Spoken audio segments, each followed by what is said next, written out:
Bonsoir, vous regardez le 20h30 de la télévision nationale, les titres. Le gouvernement et l'Union européenne en concertation signent d'une bonne coopération. La session porte sur des sujets d'actualité, immigration, consolidation des acquis démocratiques. Tout est passé en revue et nous en parlerons dès le début de ce journal. Nous irons à l'aéroport de Conakry. Sur place, une campagne de déguerpissement des occupants illégaux le long de la clôture est annoncée. C'est le défi que se fixent les nouveaux patrons de la société de gestion et d'exploitation de l'aéroport. Comment cela va se faire? Les détails dans un instant. Il n'est plus, on ne l'entend plus depuis 2 ans, mais il nous parle Jean-Marie Doré dans un livre publié par un de ses proches collaborateurs, Ali Gilbert Ifono. L'écrivain revient sur les relations entre Moussa Dadis Camara et Sekouba Konaté, mais pas seulement. Restez avec nous pour comprendre. Bonsoir, merci de choisir la télévision nationale. Tout de suite, ce décret portant nomination d'un cadre au cabinet du président de la République. Le président de la République, vu la Constitution, décrète. Article 1er. Monsieur Madi Kaba Camara, ministre conseiller à la présidence chargé des questions économiques et financières, est nommé ministre d'État, président du pôle économique de la présidence. Article 2. La dépense est imputable sur le budget de la présidence de la République. Article 3. Le présent décret qui prend effet à compter de sa date de signature sera enregistré et publié au journal officiel de la République. Conakry le 29 janvier 2019, professeur Alpha Condé. Et puis cet autre décret portant nomination d'un membre du conseil d'administration de la Lonagui SAU. Le président de la République, vu la Constitution, décrète. Article 1er. Monsieur Ibrahima Sori Camara, juriste, directeur de la logistique de Guinée-Games, est nommé membre du conseil d'administration de la Lonagui SAU en remplacement de monsieur Mamadouba Antonio Soare. Article 2. Le présent décret prend effet à compter de sa date de signature et sera enregistré et publié au journal officiel de la République. Conakry le 29 janvier 2019, professeur Alpha Condé. Direction Rabat, au Maroc, le président de l'Assemblée nationale poursuit son séjour. Claude Kori Kondiano rencontre le chef du gouvernement marocain après ses homologues du Parlement, une offensive diplomatique pour renforcer la coopération entre Conakry et Rabat. Le point avec Abdoulaye Ningilade Diallo, notre envoyé spécial au Maroc. Chaude poignée de main entre le président de l'Assemblée nationale de Guinée et le chef du gouvernement marocain. Elle marque le démarrage d'un vaste programme d'intégration socio-économique entre nos deux États. L'honorable Claude Kori Kondiano et Saad Edi Otmani ont surtout évoqué la nécessité de renforcer les vieilles relations qui ont toujours existé entre la Guinée et le Maroc, deux pays unis par l'histoire et l'amitié. Et chaque fois qu'on a une visite de part et d'autre, c'est une occasion pour discuter des moyens pour renforcer davantage les relations bilatérales. On a des relations politiques excellentes. Le Maroc soutient toujours tous les intérêts de la Guinée-Conakry. Et puis la Guinée soutient aussi les intérêts du Maroc. J'ai tenu à remercier M. le Président de toutes les positions soutenant le Maroc en ce qui concerne son intégrité territoriale, la question du Sahara, la question de l'adhésion à l'UA, l'Union africaine, et aussi maintenant la question de l'adhésion à la CEDEAO. Au ministère des Affaires étrangères et de la coopération internationale, tout comme au ministère de l'Industrie, de l'Investissement, du Commerce et de l'Économie numérique, l'essentiel des discussions porte sur l'amélioration du climat des affaires, mais aussi le renforcement de la coopération sud-sud. En fait, on parlait la formation, qui était vraiment un sujet très important pour la Guinée, mais aussi la possibilité d'effectuer des visites d'hommes d'affaires de part et d'autre, afin de connaître les opportunités d'investissement dans le Maroc, mais aussi dans la Guinée. J'ai fait, comme je vous l'ai dit, Madame la ministre, en sorte que nous puissions mieux suivre les différents dossiers que nous avons dans le cadre de notre coopération pour faire en sorte que dans certains domaines, les choses avancent beaucoup plus qu'elles l'ont été jusqu'à présent. Bon, il n'y en a pas beaucoup. La plupart des dossiers, n'est-ce pas, connaissent un avancement satisfaisant. Pour le reste, à mon retour, je prendrai contact avec certains départements afin que le Parlement puisse mieux suivre pour les amener à progresser plus rapidement, aussi rapidement que les dossiers des autres départements qui avancent favorablement comme nous le souhaitons. Dans le domaine des échanges culturels, par exemple, on note des avancées significatives. Actuellement, plus de 1400 étudiants boursiers et non sont en formation dans des universités marocaines. Et récemment, plusieurs imams guinéens ont fait leur stage de formation pratique à l'Institut Mohamed VI de Rabat. Ce qui concentre l'attention ce soir, rencontre entre membres du gouvernement et délégués de l'Union européenne. C'est la 3e session du dialogue politique comme recommandé par l'article 3 de l'accord de Cotonou. Les travaux sont co-présidés par le chef du gouvernement et l'ambassadeur de l'Union européenne. De quoi il a été question? Élément de réponse dans ce compte rendu signé Adi Kamara, Ousmane Bangoura, Kabassouma. La promotion du dialogue politique porte la matrice de l'un des objectifs assignés au Premier ministre. En initiant donc cette 3e session, Dr Ibrahima Kassory Fofana ouvre les vannes et renoue avec le fil du dialogue en vue de renforcer la paix, la sécurité et la promotion d'un environnement politique stable et démocratique. Ce dialogue politique s'inscrit dans le cadre de l'article 8 de l'accord de Cotonou, lequel forme le socle des relations entre l'Union européenne, ses États membres et les pays d'Afrique, des Caraïbes et du Pacifique.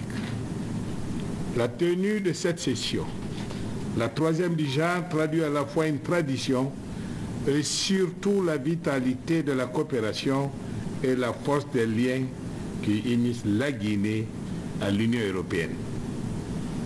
Au-delà d'un simple respect du calendrier, il s'agit pour nous de témoigner de cette volonté partagée de partenaires engagés à raffermir leurs relations.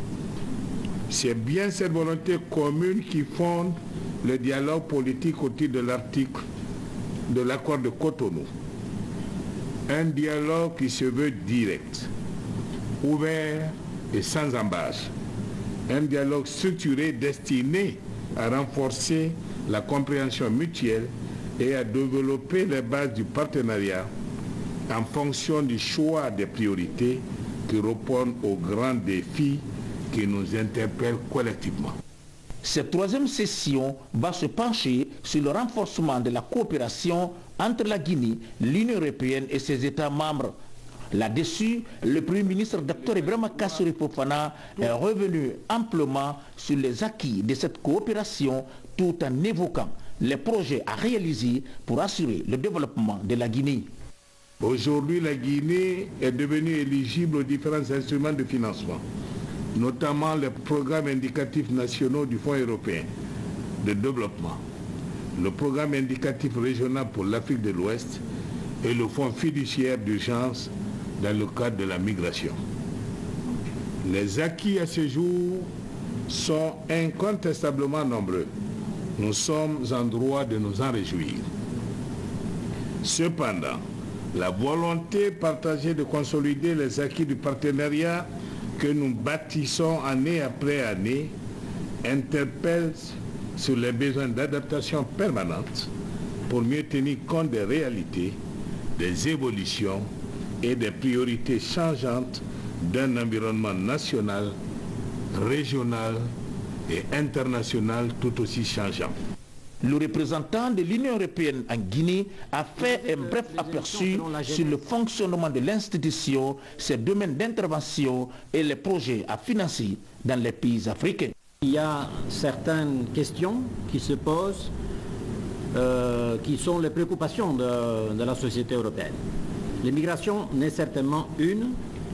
La question du terrorisme, malheureusement, qui s'invite au débat politique en Europe. les questions de changement climatique et ses conséquences.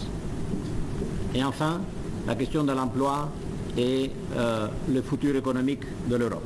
Un autre rendez-vous qui me semble pertinent d'annoncer aujourd'hui, c'est la préparation du sommet Union africaine-Union européenne qui aura lieu en 2020 en Europe. Cette fois-ci, après celle de novembre 2017, que de façon magistrale, votre président a conduit à Abidjan. Il me semble important de signaler que cette année, nous aurons deux grands rendez-vous de préparation. Une a eu déjà lieu, c'est la réunion ministérielle entre l'Union africaine et l'Union européenne qui a eu lieu à Bruxelles récemment, il y a 10 jours. Et une deuxième réunion ministérielle qui aura lieu à l'automne en préparation de ces rendez-vous importants. Je signale que c'est un rendez-vous au sommet et que, comme les autres pays, la Guinée sera également invitée à assister le moment venu en 2020. Alors, cette troisième session reste sur la trajectoire de la promotion du dialogue politique, de la sécurité, de la stabilité, de la culture démocratique et de la lutte contre la migration clandestine. C'est officiel, la Guinée et l'Espagne signent un protocole de coopération. L'objectif est d'intensifier la lutte contre la migration irrégulière et le terrorisme. La signature a eu lieu au ministère de la Sécurité avec une mission espagnole dirigée par le ministre de l'Intérieur. Les différentes parties s'engagent à renforcer la coopération bilatérale entre les services des deux pays. Mohamed Lamine Camara. Le grand banditisme, le trafic de drogue et le terrorisme sont autant de fléaux qui sévissent aujourd'hui dans le monde. La Guinée affûte sans cesse ses dispositifs de lutte contre ces maux. Pour davantage appuyer ses efforts, le Royaume d'Espagne apporte sa coopération. Pendant son séjour de travail à Conakry, le ministre espagnol de l'Intérieur signe un protocole de coopération bilatérale entre les services de sécurité et de la protection civile des deux pays. Intercambio también de prácticas de nuestras fuerzas y cuerpos de seguridad del Estado para luchar contra la criminalidad organizada. En signant cette convention, c'est structurer la coopération bilatérale et fixer la façon dans laquelle les échanges d'informations, les échanges d'expériences, la capacitation et formation et les forces de sécurité des deux pays pour justement aboutir à une meilleure coopération bilatérale et surtout à faire face aux défis communs. À la criminalité organisée. C'est pour donner une ossature juridique à la coopération qui existe si heureusement d'ailleurs entre l'Espagne et la Guinée dans le domaine de la sécurité et la lutte contre la criminalité. Donc ça ne vient que conforter cette coopération, la consolider. Avec le ministre d'État à la Défense nationale, la délégation espagnole s'est entretenue autour des questions de terrorisme international. Au cours des échanges, le ministre Mohamed Diané a sollicité du gouvernement espagnol la signature prochaine d'un accord cadre dans le domaine militaire à travers la formation des soldats guinéens en Espagne. La mission espagnole s'est ensuite rendue au ministère de l'administration du territoire. Là, les discussions portent essentiellement sur la migration clandestine. Comment et par quels moyens nous allons ensemble, Espagnols et Guinéens, œuvrer à réduire de façon drastique, sinon à éliminer ce phénomène d'immigration. Deuxièmement, comment diversifier les axes de coopération? Ce débat donc est ouvert entre notre département et le ministère. Nous avons posé des problèmes dans le cadre de la formation, dans le cadre de la coopération décentralisée. Autant de choses qui peuvent renforcer, en tout cas, les relations entre les deux pays. Au ministère des Affaires étrangères, le renforcement des liens d'amitié et de coopération entre le Royaume d'Espagne et la Guinée est au cœur des échanges. Dans les prochains jours, une commission mixte sera mise en place entre les deux pays pour le suivi de ce protocole d'accord et les propositions de coopération faites à Conakry. C'est un engagement du gouvernement, le respect du genre dans les instances de prise de décision du pays. À la CENI par exemple, le sujet est au centre d'une rencontre entre les responsables de la Commission électorale nationale indépendante et une délégation du système des Nations Unies.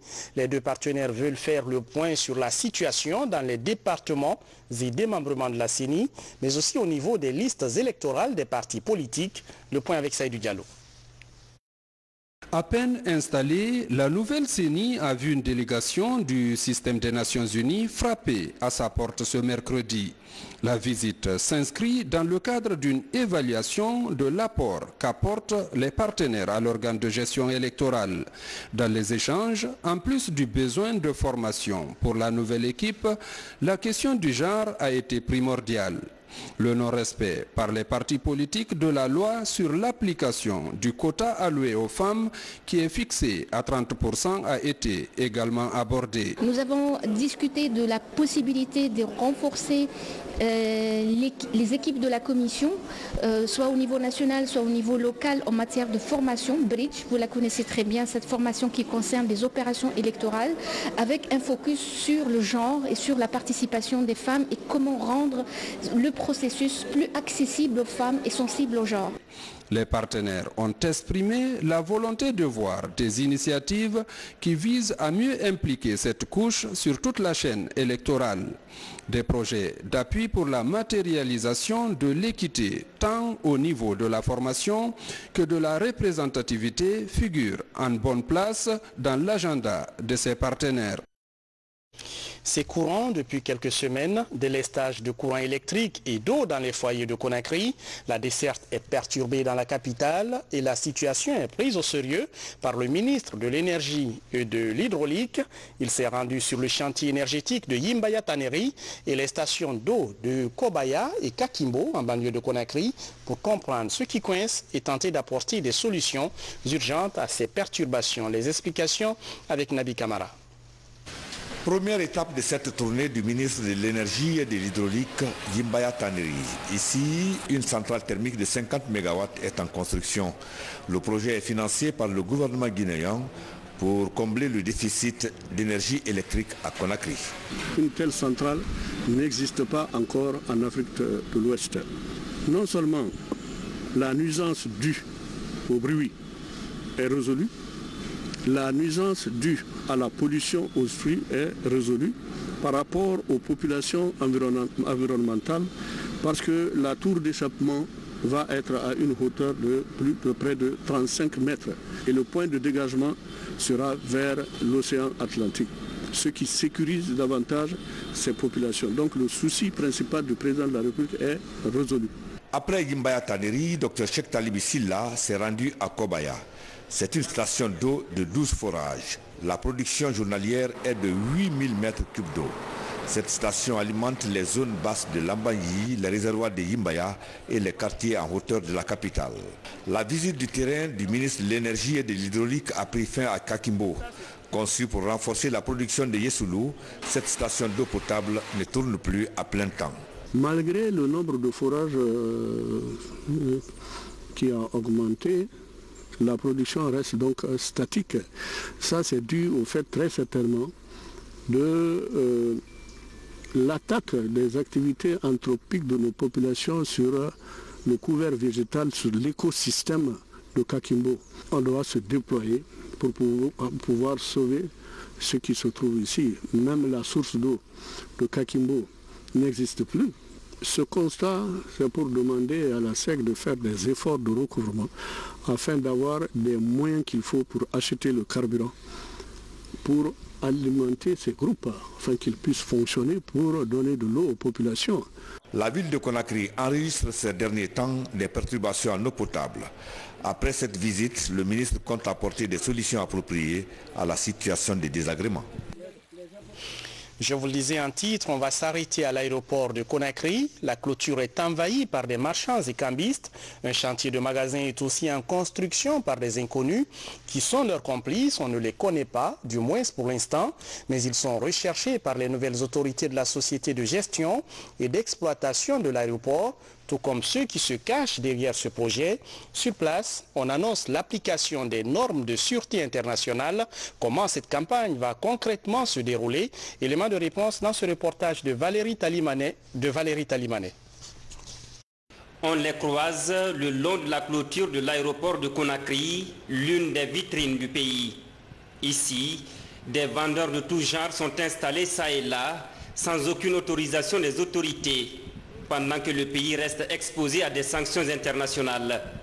En cause, le non-respect des normes environnementales, de sécurité et de sûreté.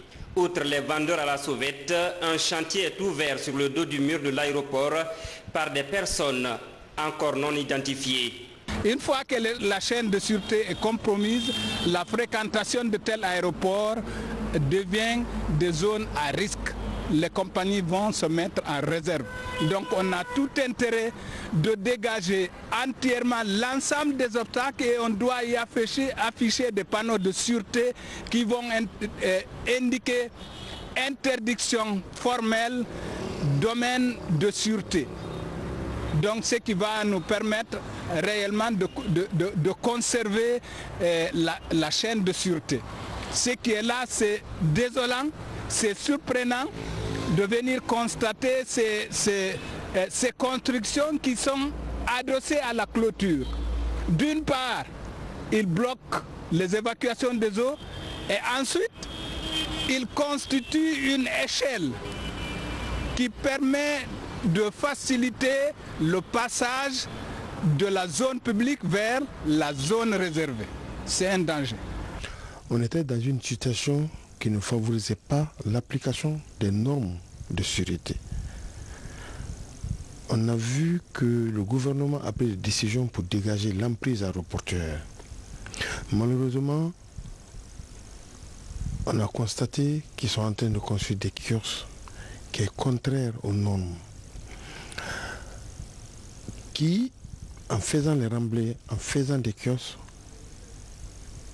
nous amènent des populations le long de la clôture qui feront que l'aéroport ne sera pas sûr en cas d'audit aéroportuaire. Une alerte est envoyée au gouvernorat de la ville de Conakry. Son implication pour dégager les encombrants physiques est sollicitée par les responsables de l'aéroport. J'appelle la ville de Conakry, surtout à laquelle nous payons des milliards par an en patente et en foncier bâti. L'obligation est faite à la ville de Conakry de protéger la ville de Conakry, le gouvernorat de Conakry, de protéger le domaine aéroportuaire. Bâti sur une superficie de 281 hectares, y compris la zone militaire, l'aéroport de Conakry accueille chaque année plus de 500 000 passagers venus du monde entier. Pour accroître ce taux de fréquentation, la conformité aux exigences de l'Organisation de l'aviation civile internationale est de mise. Il y a 3 ou 4 jours, la compagnie portugaise était en Guinée, la TAP. Quand les compagnies veulent arriver en Guinée, elles envoient des missionnaires pour venir voir si l'aéroport de Conakry est dans une demande de sûreté. Est-ce qu'il y a une sécurité pour être là? Mais en visitant, ils se sont rendus compte autour des clôtures qu'il y a des trous qui sont percés, des trous qui sont partout. Ils ont dit qu'il n'y a pas de sûreté. Pour leur permettre d'être dans notre pays, il faudrait bien que l'on donne des gages. Et à l'atterrissage et au décollage, le temps qu'ils mettent dans le domaine aéroportuaire doit être un temps de sûreté pour eux. Dans les prochains jours, le sujet va réunir les ministères des Transports, de l'aménagement du territoire, le gouverneur de Conakry et la SOGIAC. Une réunion de crise pour trouver une solution durable à cette situation qui perdure.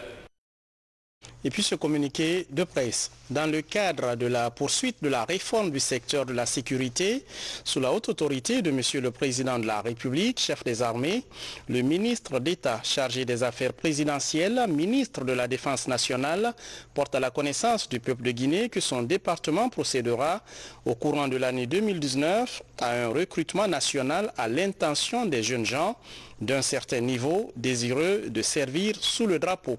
Ce recrutement qui concourt à la modernisation et au renforcement des effectifs des forces armées concernera exclusivement le haut commandement de la gendarmerie nationale et direction de la justice militaire. La date, les critères et les modalités d'organisation de ce recrutement feront l'objet d'un autre communiqué de presse. Le ministre d'État. Allons à Imbaya, dans la commune de Matoto. Là-bas, les bandes de mangroves sont en danger alors qu'elles sont vitales et fragiles, mais les destructeurs sont sans pitié. Pendant que le gouvernement veut faire renaître les mangroves, il faut plus de vigilance pour sauver l'écosystème marin. Notre reporter Maurice Sidibé est allé sur place 2 jours après la visite de certains ministres du gouvernement. Le constat est interpellant, comme le montre ce reportage témoignage exclusif de la télévision nationale. Suivez. Il y a 2 semaines, les ministres de l'Environnement et des Pêches étaient sous cette bande de mangroves décapées à Imbaya et Faban. La démolition des constructions illégales avait été entamée et la présence d'une brigade mixte, gendarmerie environnement, renforcée pour freiner l'élan destructeur de l'homme. En revenant sur le site, après les mises en garde des ministres, notre équipe remarque que les constructions se poursuivent de plus belle. D'ailleurs, un nouveau remblayage a eu lieu. Dans ce bras de mer, ces crabes et poissons se retrouvent pris au piège d'un nouvel aménagement. Leur milieu naturel de croissance est détruit il y a 3 jours à peine. Les poissons sont pris en piège dans les milieux en faisant des clôtures. Sinon, ils sont condamnés à mourir. Aucun de ces poissons-là ne peut survivre. C'est pourquoi les poissons ne peuvent plus encore revenir pour encore reproduire parce que le milieu dans lequel ils se reproduisent est détruit. Si le milieu marin est détruit, c'est l'avenir de la pêche qui est voué à l'échec. Au port de pêche artisanal Bloquéa, un particulier vient aussi de s'offrir un pan de mangrove. Les pêcheurs artisans sont priés de libérer un espace déjà rétréci par une clôture. Le ministre de l'Environnement a dit que le lendemain les machines vont venir. Les machines ne sont pas venues. Donc les gens ont cru que c'est des feuilles de paille. L'air est grave parce que la sous-région, les espèces sont partagées. Si on ne se regarde pas chez nous, ça va jouer, ça va forcément se répéter dans les autres pays. Donc il faut qu'on puisse sauvegarder ces produits halieutiques. Le président bientôt va donner sa embarcation aux jeunes pêcheurs artisans. Mais si ces embarcations sont données, il n'y a pas de poissons. Il faut qu'on applique la loi. Au port de pêche Kinsi de Imbaya, la présence de ces villas luxueuses fait oublier l'existence d'une mangrove. Les nombreux marquages rouges faits par les services compétents sont allègrement ignorés en dépit de la présence des brigades. Cette occupation de la mangrove est-elle conforme à la vision d'urbanisation de Conakry? C'est la question du moment. Direction gouvernorat de Conakry où s'est tenue une rencontre entre la commission de recouvrement des taxes immobilières et les conseillers communaux de la capitale. L'objectif est d'expliquer aux élus les nouvelles réformes engagées par le gouvernement dans la mobilisation des recettes fiscales. Moussa Bangoura. Comment recouvrer les taxes immobilières au niveau de la ville de Conakry? Le ministre conseiller à la présidence chargé de la décentralisation, cadre de la Direction nationale des impôts et le président du conseil de ville échangent avec les maires et conseillers municipaux. Assainir le fichier immobilier de la capitale et contribuer au développement des collectivités est le grand enjeu. Avec cet assainissement, tous les bâtiments vont être identifiés, géolocalisés et bien évalués. Après cette évaluation, les avis d'imposition vont être distribués et les recettes de façon sécurisée vont être payées. Ce paiement se fera par le biais de la Banque centrale pour les montants supérieurs à 10 millions. Et inférieur à 10 millions, c'est Orange Money, versement électronique avec les transferts immédiats des fonds à la Banque centrale. C'est un impôt qui existe, mais qui malheureusement souffrait beaucoup. Généralement, les gens n'avaient pas confiance. On vous dit de payer quelque chose, vous dites non, c'est moi qui ai construit cette maison, pourquoi je dois payer l'impôt? C'est comme ça que les gens réagissent. Or, la loi vous oblige à payer quelque chose. Et c'est pour payer cela que nous avons accepté cette réforme, surtout que cette fois-ci, les collectivités vont avoir directement ce dont ils ont droit. Cette nouvelle réforme améliore la récupération de la contribution foncière unique CFU. Elle est saluée par l'administration décentralisée. C'est une bonne réforme, nous y adhérons. Tout ce que nous demandons, c'est qu'on prenne en compte l'implication forte des communes au moment de l'élaboration. Si ça s'est fait, je pense que nous avons assez bien compris, l'exposé était clair et net, c'est la sauvegarde de la CFU et toutes les autres taxes.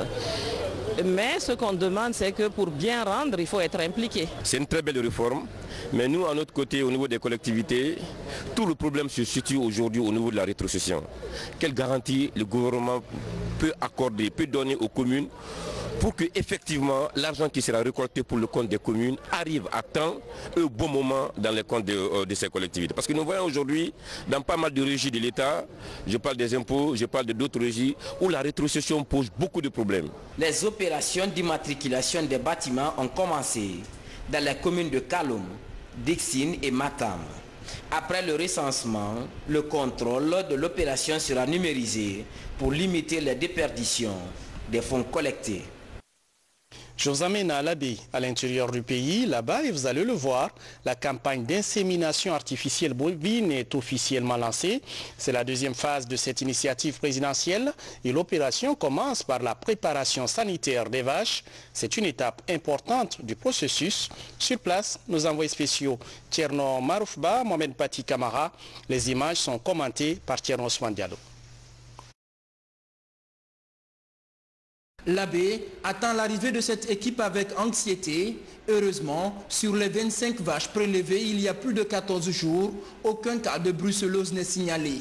Cette deuxième équipe de vétérinaires procède à la fouille rectale pour apprécier le niveau de gestation de chaque vache. En seconde phase de leur mission, les agents provoquent l'ovulation.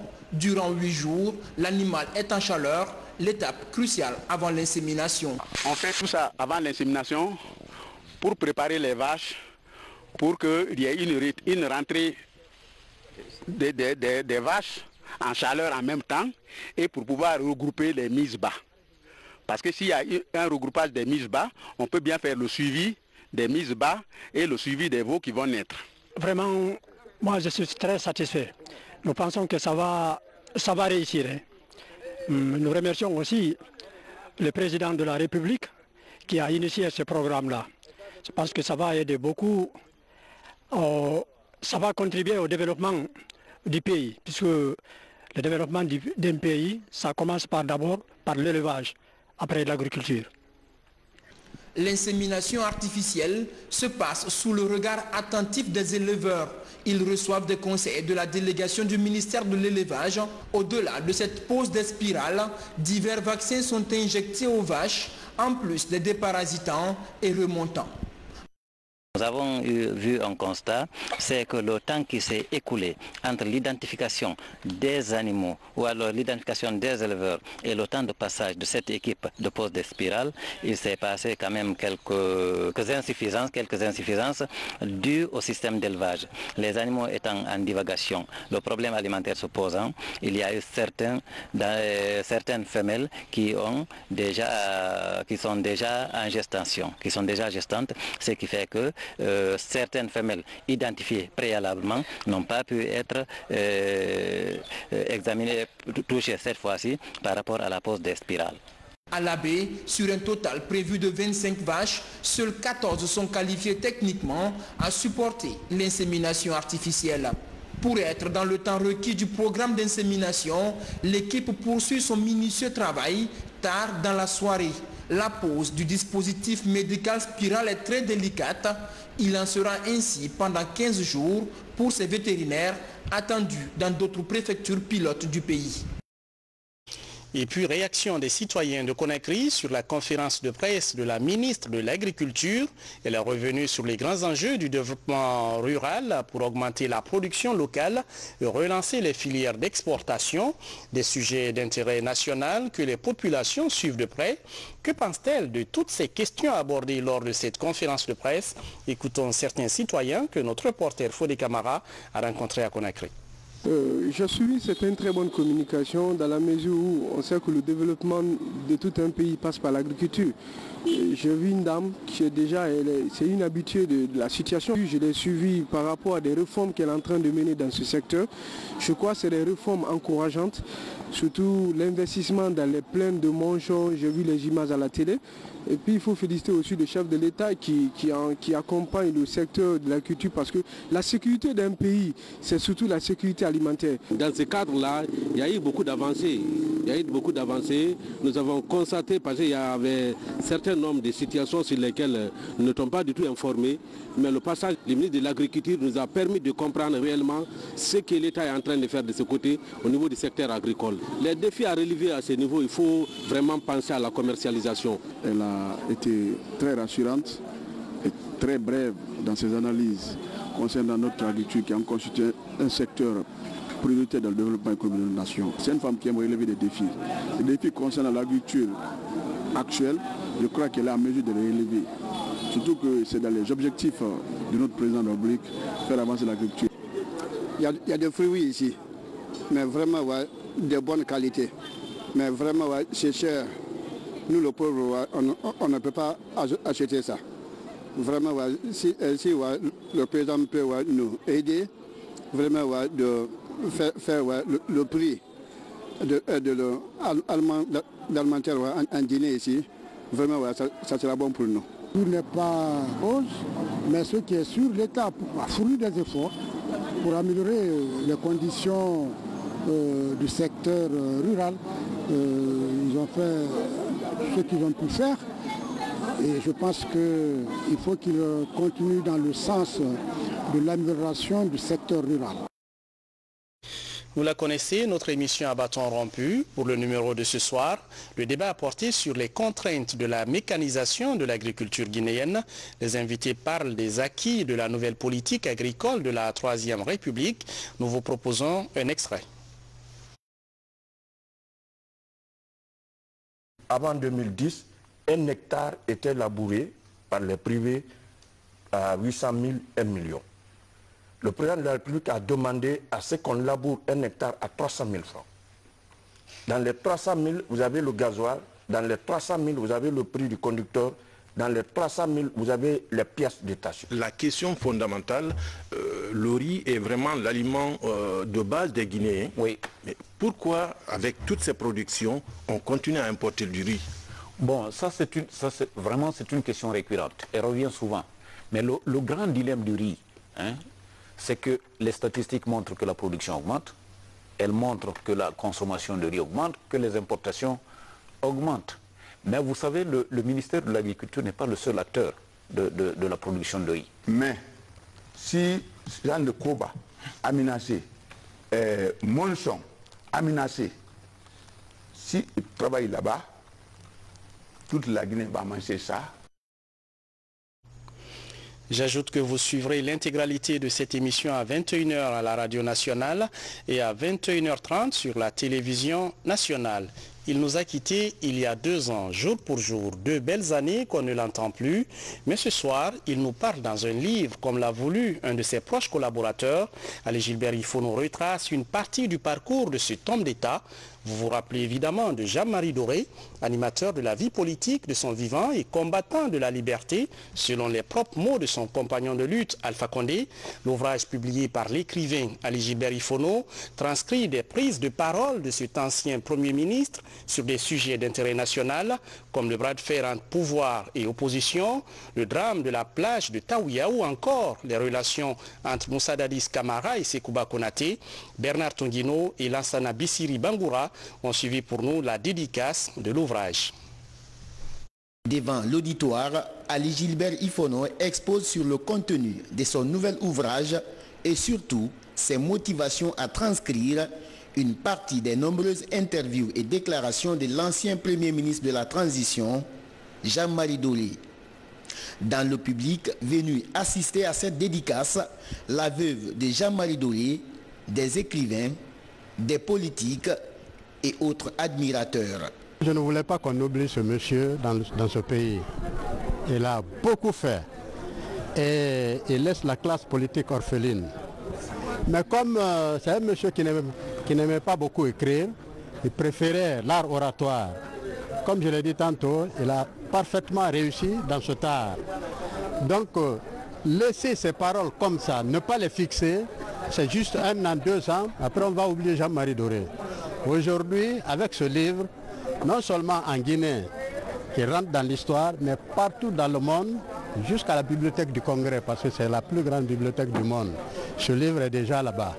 Publié à la maison d'édition française Publibook, le livre compte 70 interviews transcrites en 500 pages. Un document qui attire à la fois pour la renommée de son auteur et la popularité de son personnage central. Jean-Marie Doré, c'est quelqu'un qui parlait excessivement bien et j'aime son art oratoire. Et quand je vois que ce sont les recueils des grandes interviews de Jean-Marie Doré qui sont dans un livre, moi ça m'excite. Deuxièmement, je sais que M. Ali Gilbert Ifono, docteur, c'est un grand écrivain mais aussi un grand historien. Donc j'ai confiance en sa plume et tout ce qu'il écrit, je sais que c'est de la vérité et il fait excessivement bien son travail. La cérémonie est ponctuée d'une série de témoignages des parents et anciens collaborateurs de l'homme politique. Sur toutes les lèvres, une seule expression: Jean-Marie Doré était d'une richesse intellectuelle. Ça fait vraiment plaisir pour quelqu'un qui l'a côtoyé comme nous de le lire encore dans un ouvrage. Cet ouvrage représente pour moi vraiment un bijou pour cette nation. Jean-Marie a dit qu'il parlait, mais il a dit qu'il parlait beaucoup, mais qu'il ne conservait aucun bout de papier. Donc celui qui s'est donné la peine de faire des investigations, de rassembler tous ces papiers et en faire un livre qui va servir la postérité, qui va nous servir à nous-mêmes aussi, ses frères, eh bien, nous ne pouvons que le remercier et lui savoir gré d'avoir fait ce travail immense. Ali Gilbert Ifono est à son 6e livre. C'est nouveau, est publié en hommage à son ancien ami et mentor dans le gouvernement de la transition. Un recueil dédicacé ce 29 janvier, date marquant le 2e anniversaire de la mort de Jean-Marie Doré. Voilà, c'est tout pour les infos. Merci de nous regarder à Bossou, Batenafadji, Gendembo, Yomburo et Pampakoulé. Je vous attends demain à 20h30. L'info continue sur notre site rtgkoloma.info. Je vous souhaite une très belle soirée. Restez fidèles à la télévision nationale.